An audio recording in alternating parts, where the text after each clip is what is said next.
présence suffit. Il ne peut parler, il ne peut voir, il ne peut toucher, il ne peut bouger. Notre Dieu est un Dieu qui parle, qui agit, qui règne et qui contrôle tout l'univers. Il est au-dessus du temps. L'éternel Dieu parle de la chose qui arrive. Il ordonne et il existe. Voilà pourquoi le seul éternel Dieu seul mérite l'adoration. Notre adoration. Dieu à Jéhovah. Dieu à Yeshua. Le seul mérite notre adoration.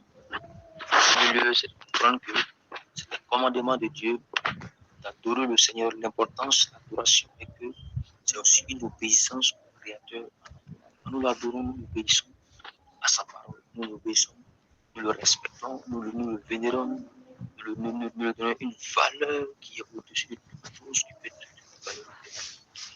Parce qu'il est plus que glorieux, celui qui a créé le monde, il remplit tout, il fait tout. C'est le seul qui a cette relation. Et quand nous partons un peu loin, nous lisons dans l'Apocalypse chapitre 4, verset 2, verset 11.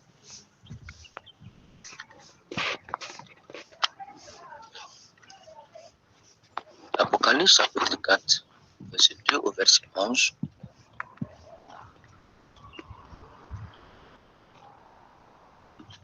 Il est écrit: aussitôt l'Esprit se saisit de moi, et là dans le ciel se trouvait un trône. Sur ce trône, quelqu'un siégeait. Il avait l'éclat resplendissant de pierres précieuses, de jaspe et de savoie. Le trône était entouré d'un arc-en-ciel qui brillait comme une pierre d'émeraude. Autour du trône, il avait 24 autres trônes, sur lesquels siégeaient 24 anciens vêtus de blanc, portant des couronnes d'or. Du trône partaient des éclairs, des bruits de voix et des coups de tonnerre. Sept flambeaux ardents brûlaient devant le trône. Ce sont les 7 esprits de Dieu. Devant le trône, il y avait comme une mer de verre, aussi claire que du cristal. Au milieu, autour du trône, se trouvaient 4 êtres vivants, couverts d'yeux par devant et par derrière. Le premier être vivant ressemblait à un lion et le deuxième à un jeune taureau. Le troisième avait un visage pareil à celui d'un homme.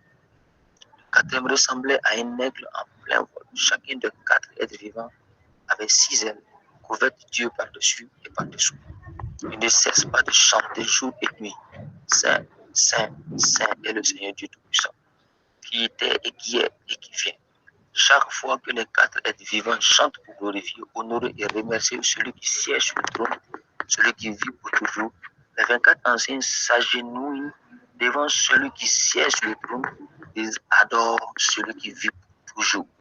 Ils jettent leur couronne devant le trône en disant: Seigneur notre Dieu, tu es digne de recevoir la gloire, l'honneur et la puissance. Car c'est toi qui as créé toutes choses. Elles sont venues à l'existence parce que tu l'as voulu. Amen, amen, amen, amen. Nous voyons ici que l'adoration a commencé au ciel. Depuis la création, nous voyons que Dieu est un Dieu qui règne dans l'adoration.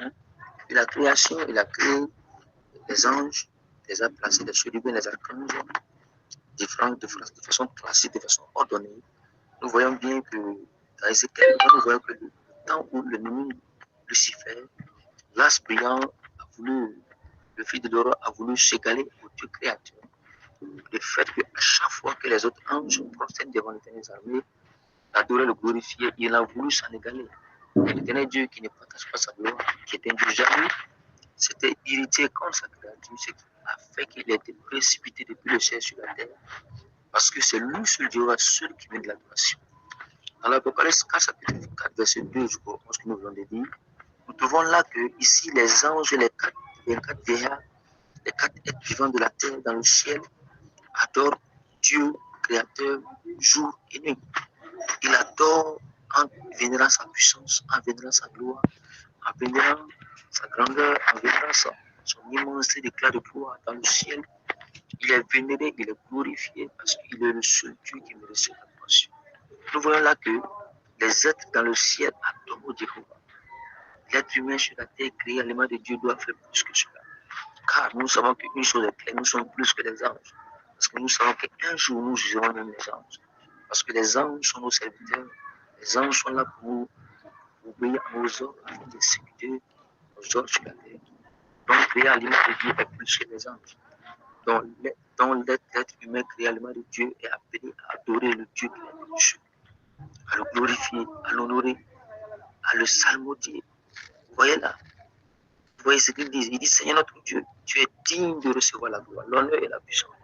Car c'est toi qui as créé toutes choses. Elles sont venues à l'existence. Est-ce que tu l'as vu? Cela nous montre quelle importance de reconnaître ce Dieu créateur qui remplit l'univers, qui remplit le ciel, qui règne, qui est au-dessus de toute la création, qui lui seul mérite notre adoration. Il est le Dieu seul qui mérite notre louange. Il est le seul Dieu qui mérite vraiment cette vénération. Et ils l'ont adoré étant à genoux. Vous voyez un peu, ils ont adoré l'Éternel étant à genoux. Donc ils s'agenouillaient devant le trône. Et il adorait. Cela montre un respect. Nous devons avoir un respect dans notre adoration. Notre respect envers le Créateur obligatoire. Car c'est lui celui qui est digne. Parce qu'il règne dans son âge. Et le maître, l'unique, le vrai. Alléluia. Que le dernier Dieu soit béni, que son nom soit glorifié, qu'il soit adoré parmi les cieux, dans le ciel et sur la terre, que son nom soit glorifié. Quand nous allons encore plus loin, nous voyons que au moment où Dieu met de l'adoration, l'ennemi également recherche l'adoration. De nos jours, les gens courent de l'adoration humaine. Les gens veulent se faire voir la célébrité, les gens veulent essayer de se mettre à la place du Seigneur Dieu, même dans le ministère de nos jours. Vous voyez un peu quand l'onction de Dieu travaille dans la vie de quelqu'un ou un ministère a du fruit, les gens veulent attirer la gloire sur leur propre vie. Et nous voyons ici qu'il y a une histoire dans Luc 4, quand nous voyons Luc 4, verset 7 à 8, nous voyons une réalité qui est là. Dans Luc 4, verset 7 à 8, nous voyons ici qu'il y a une réalité très profonde. On va lire ce passage. Lorsque notre Seigneur Jésus lui-même, arrivé dans le désert, une fois que le diable l'a tenté à 3 reprises, en lui faisant croire que s'il est fils de Dieu, qu'il fasse, qu'il transforme vraiment la pierre en pain. Mais l'Éternel Jésus-Christ n'a pas obéi à sa voix. Il pouvait le faire, il ne l'a pas fait. Et puis là, nous voyons qu'il demandait, il dit dans le verset 7, si donc tu te mets à genoux devant moi, tout sera à toi. Je lui répondis, l'Écriture déclare, adore le Seigneur ton Dieu, et ne rends de culte qu'à lui seul. Alléluia. Nous voyons ici une réalité très profonde. Les gens de nos jours adorent d'autres choses. Les gens de nos jours adorent l'argent. Les gens de nos jours adorent la célébrité. Les gens de nos jours adorent la gloire de ce monde. Les gens de nos jours adorent les propres nominations, les propres titres. Choses auxquelles il y a un danger. Jésus-Christ, devant l'ennemi ici, était vraiment sur une preuve. Dans la chair, pas facile, mais il a surmonté, il a répondu l'ennemi en lui faisant croire qu'il n'adorait pas l'ennemi à des chants de quoi que ce soit. Vous voyez un peu. Nous voyons un peu le griot. Quand un griot commence à chanter, à salmodier quelqu'un, l'être humain est content, l'être humain aime être vraiment vénéré, être apprécié, être vu par les hommes, être glorifié par les hommes. Vous voyez un peu, à plus forte raison, notre Dieu créateur qui est dans le ciel, il se mérite sur la plus que cela. Dans nos pays africains, nous voyons dans les différentes cérémonies de célébration. Quand un griot commence à chanter à un grand roi, quand un griot commence à chanter à un Richard, il dit des paroles qui plaisent aux oreilles de Richard. Le Richard sera content, il va se voir à l'aise. Et cela va pousser ce Richard-là même à vraiment poser des actes. Sans se rendre compte, il peut faire des dons, des cadeaux. Il peut dépasser même son attention.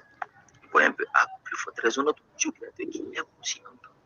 Et nous lui disons des grandes paroles sur sa personne. Il est Dieu, qu'il est grand, qu'il est fort, qu'il est puissant. Il règne. Il est éternel Jéhovah Nissi, il est Jéhovah Shammah. Nous devons appeler Dieu par son nom. Dans notre vie d'adoration, notre vie d'adoration. Nous ne devons pas changer notre adoration à autre chose. Ne pas adorer un objet, quelque chose de notre cœur. À chaque fois que l'être humain a toujours aimé, a toujours mis devant quelque chose dans son cœur qui est plus que Dieu et sa parole, qui est unie dans son cœur, c'est une adoration qui est due à ces choses. Voilà pourquoi l'être humain doit beaucoup faire attention. Nous sommes dans un monde rempli de désordre, un monde vraiment rempli de convoitise. Si Jésus-Christ ici voulait se laisser prendre par la conversion, la convoitise de ce monde, Selon que la Bible a dit que le diable est le prince de ce monde. Oui, le diable lui a dit que je donne à qui je veux. Jésus va lui répondre. Tu n'adoreras le Seigneur ton Dieu, seul et tu le serviras. Nous devons seulement adorer des amis à chaque fois que nous sommes sur la terre. À chaque moment que nous respirons, nous vivons. Nous devons adorer l'Éternel, lui seul. Bien que le Seigneur lui seul. Nous allons voir encore également dans le livre de Matthieu, Matthieu chapitre 2. Quand nous voyons dans Matthieu chapitre 2, versets 1 à 15, nous voyons là une histoire qui se passe, l'histoire des mages. Ici, les mages ont suivi l'étoile de celui qui devait naître, le Messie qui est né. Les mages ont suivi l'étoile jusqu'à Bethléem. Arrivé à Bethléem, qu'est-ce qui s'est passé? Vous voyez un peu. Arrivé à Bethléem, ceux-ci ont posé des actes qui marquent, qui parlent. Ceux-ci, arrivés là-bas, ils ont vu l'enfant Jésus. Ils l'ont adoré avec des biens. Ils l'ont adoré avec des biens. Avec beaucoup de bonnes choses. Au verset 11, il est écrit,